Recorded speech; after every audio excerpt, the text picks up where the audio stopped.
So I want you to raise your hand if you're tired of hearing that this will be the year for international investing.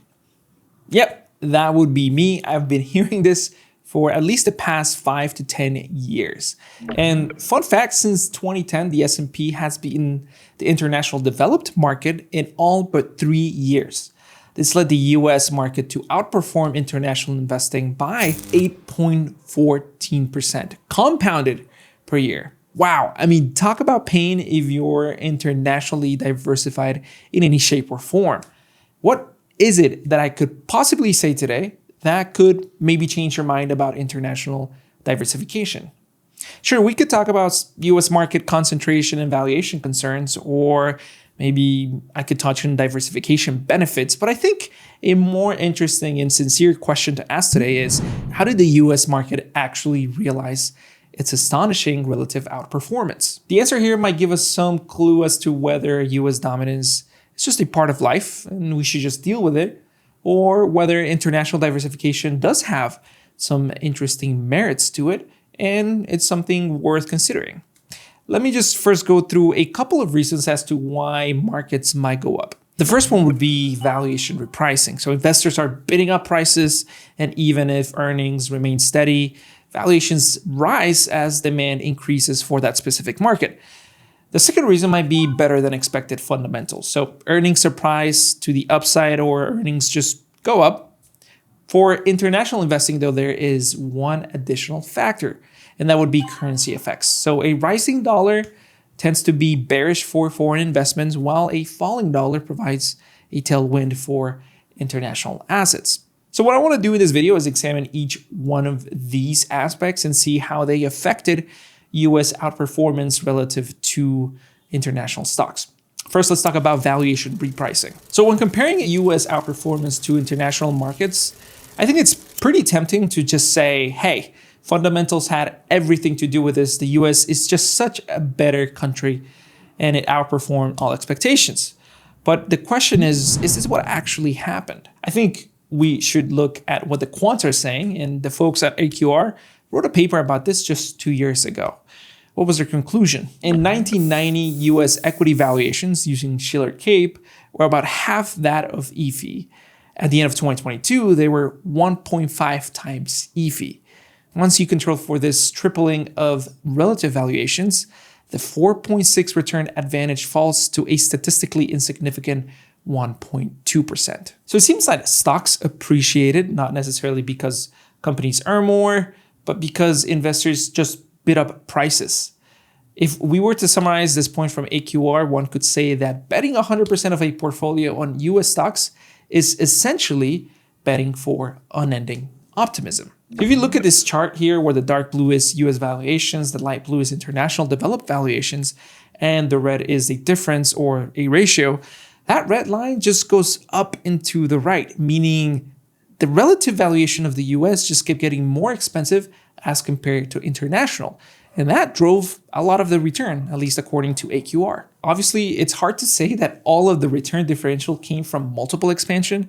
I would like to believe that story, but there's about 1.2% of the return from this paper that cannot be accounted for by multiple expansion. So I just want to explore one plausible explanation behind this 1.2%, as noisy as it may be. Now, multiple expansion is usually a response to some fundamental story. Valuations rarely ever get expensive for no reason whatsoever. There's usually something happening in the market that is causing this valuation expansion. And you can see in this chart how starting in 2012, the US began out-earning its international counterparts. Now, there's maybe some explanations to this, maybe looser fiscal and regulatory policy helped. Or maybe it's just that really the best and most stellar companies were located in the US during this time and skewed the numbers pretty heavily. Either way, US earnings grew and they left international investors in the dust. Now, the question here is, should we bet on the US horse going forward? Well, more on that later. So let's go through the last factor of this return differential. Investing internationally is essentially a bet against the US dollar. Let me kind of guide you through how this works and you'll see what I mean.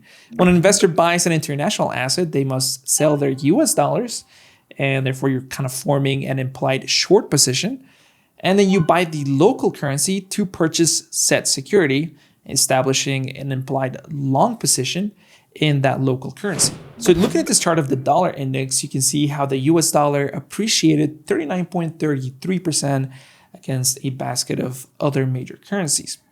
Now, if you pay close attention, you can see two main periods that accounted for the majority of the gains. That's 2014 to 2015 and then 2022. Now you can see one main thing that drove the returns here, and that's interest rate policy. Now, spoiler alert, predicting macro can be a fool's errand, but there might be some mean reversion brewing as the US has a much more dovish outlook, while other major currencies have a more hawkish tone, or at least have lower interest rates and therefore have less room to drop. So where do we go here? Yes, the US completely killed international stocks, and there's no question about it. It would have been way better to invest in the US and ignored international investing altogether. But I think the question is not, what do I wish my portfolio would have looked like during that period? It's, what is the best evidence-based decision I can make for my portfolio going forward? So what does this all mean for investors today? Well, to be frank with you, I think investing 100% in the US might make sense.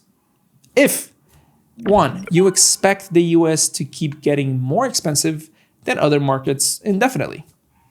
Two, you expect the US to continue growing earnings at abnormally higher rates indefinitely. And three, you expect the US dollar to trounce other currencies indefinitely. In that spirit, let's go through three options of what investors could do in their portfolios, and you can choose whichever fits your needs best. Number one, stay invested 100% in the US. If you believe that US stocks will keep crushing it, they're just going to be the best thing forever, I think this is your move. But keep in mind, US stocks are pretty pricey and concentrated, both of which I think are serious headwinds to overcome. Did I already mention that this is a pretty bold strategy? Number two, go 100% international. If you expect US valuations to mean revert, this is your play. But remember, 10 years ago, the US was already the pricier option, and valuation-based timers missed out on a stellar decade. Ouch. Number three, you can diversify globally. So if you're not sure which region will win over the next decade, I suggest you just target both. Diversification is the only free lunch in investing, after all. Whether that's the US that keeps dominating or international markets that stage a pretty cool comeback, you'll be prepared for either scenario. Now, spoiler alert, we believe that number three looks like the more sensible option. And really, prudent investing relies on following evidence. And I think as presented, it surely does look like international diversification has its place in most portfolios. Here at Alpha Architect, our goal is to empower investors through education. We're an asset management firm that focuses on delivering affordable alpha to our clients. If you want more educational content like this, head to alphaarchitect.com. I'll see you there.